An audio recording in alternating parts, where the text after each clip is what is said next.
ውሃ የሰው ልጅ ሳይጠጣ 3 ቀን 4 ቀን ማክሲመም መቆየት ይችላል። ከዛ በኋላ መቋቋም አይችልም። ወዲያው እንኳን ባይሞት ይዳከማል፣ ይወድቃል። ውሃ ሳንጠጣ መኖር አንችልም። በሳይንቲስቶች ትንበያ መሰረት ማክሲመም 2 አስርተ ዓመታት ኢንቱ ዲኬድስ ከፍተኛ የውሃ እጥረት ዓለም ያጋጥማታል። ውሃ ማለት ፍሬሽ ውሃ አላግባብ እየባከነ ስለሆነ ከፍተኛ ብክነት ያጋጥማታል ይላሉ። እዚህ ጋር እንግዲህ የህዳሴን ውሃ ሙሊት አሁን አምጡት። ህዳሴ 7 ቢሊዮን ሜትር ኪዩብ ውሃስ በሚይዝበት ጊዜ የኢትዮጵያ ህዝብ አሁን ያለውን ወይም ያን የሚኖረውን ቢያንስ ለ100 ዓመት ሊያጠጣ ይችላል።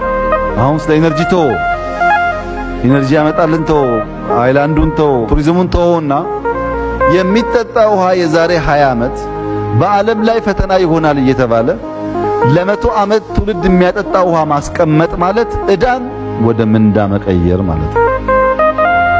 አሁን ከመጠጥ ውሃ ጋር ተያይዞ ኢትዮጵያ ያለባት ዕዳ ወደ ምንዳ ተቀይሯል። ይቀጥላል ይሄ ጉዳይ። አሁን ባለው ነው ማወራላችሁ። ኢነርጂ ብለን እዛ ውስጥ ክሊን ኢነርጂ በጣም የዓለም ችግር ነው ሊነገር ይችላል። ዋናው ግን ውሃ ነው የፈለኩት። ሁለተኛው አፈር ነው።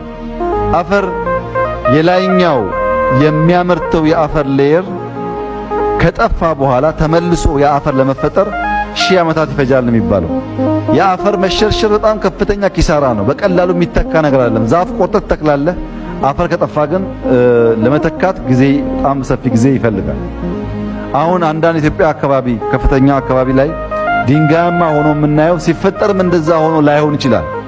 የአፈር በጊዜ ብዛት ሲሸረሸር ቆይቶ ማምረት አቅሙን ቀንሶ አሁን የምናየው ድንጋይ ሊሆን ይችላል።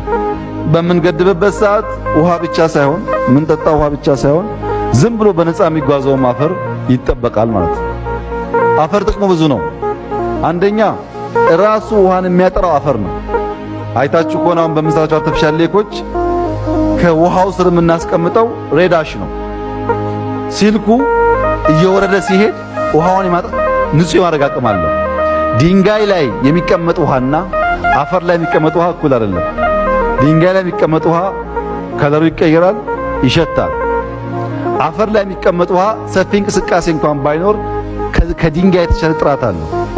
ውሃ ያጣራል፣ ምግብ ይሆናል። በጣም በርካታ ጥቅሞች አሉት አፈር።